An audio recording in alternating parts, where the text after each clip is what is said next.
தீரன் சின்னமலை நம்மளுடைய இந்திய சுதந்திர போராட்டத்தில் முக்கியமான பங்கு வகித்த ஒரு போராளி தீரன் சின்னமலை.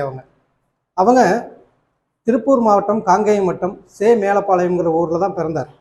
அவருடைய இயற்பெயர் வந்துட்டு தீர்த்தகிரி. 1756 ஏப்ரல் 17 பிறந்த அவர் மைசூருடைய ஆளுகைக்கு உட்பட்டு இருந்த தமிழகத்தில் அவங்க வாழ்ந்துக்கிட்டு வந்தாங்க.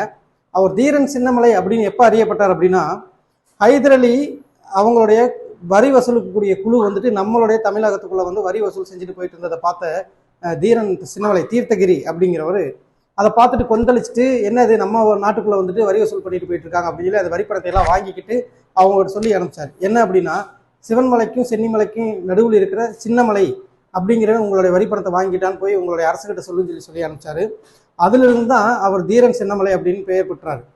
அப்போ அதுக்கப்புறமா பார்த்தா ஹைதர் அலி காலத்துக்கு அப்புறமா திப்பு சுல்தான் கூட நம்மளுடைய தீரன் சின்னமலை வந்து ரொம்ப நெருங்கின நட்பு கொண்டிருந்தார். எதனால நட்பு கொண்டிருந்தார் அப்படின்னு பார்த்தீங்கன்னா, ஆங்கிலேயர்களுக்கு எதிரான மனோபாவம் திப்பு சுல்தான் இருந்ததுனால இவர் வந்துட்டு நமக்கும் ஆங்கிலேயர் எதிரி, அவருக்கும் ஆங்கிலேயர் எதிரி அப்படிங்கும்போது பொதுவான ஒரு எதிரியை மையமாக வச்சுட்டு அவங்கள 2 பேர் சேர்ந்து சண்டை கட்டலாம் அப்படின்னு முடிவு பண்ணாங்க. அப்போ இவர் வந்துட்டு திப்பு சுல்தானுடைய படையில போய் தளபதியாக சேர்ந்து ஆங்கிலேயருக்கு எதிராக போர் புரிஞ்சார். ஒரு காலகட்டத்தில் திப்பு சுல்தான் வந்துட்டு கொண்டுறாங்க. அதுக்கப்புறமா மறுபடியும் அவர் தீரன் சின்னமலை அவர்கள் வந்துட்டு தப்பிச்சு வந்து இங்கே ஓடாநிலையில் கோட்டை கட்டி தன்னை ஒரு பாளையக்காரரை அறிவிச்சுட்டு ஆங்கிலேயருக்கு மிகப்பெரிய தொல்லை கொடுத்துட்டு இருந்தார்.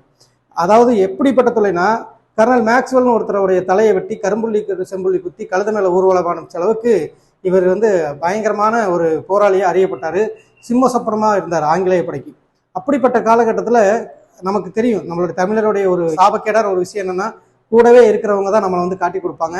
அந்த மாதிரி தீரன் சின்னமலை அவர்கள் வந்துட்டு பழனி பக்கத்தில் இருக்கக்கூடிய ஒட்டஞ்சத்திரம் அந்த பகுதியில் போய் பதுங்கி இருந்தாங்க. இவங்களுக்காக தோல்வி வந்துக்கிட்டே இருந்ததுனால அந்த சமயத்தில் கூடவே இருக்கக்கூடிய ஒரு சமையல்காரன் மூலமாக அவரை பிடிச்சி சங்ககிரி கோட்டையில் தூக்கிலிடப்பட்ட நாள் வந்துட்டு 1805 ஜூலை 31.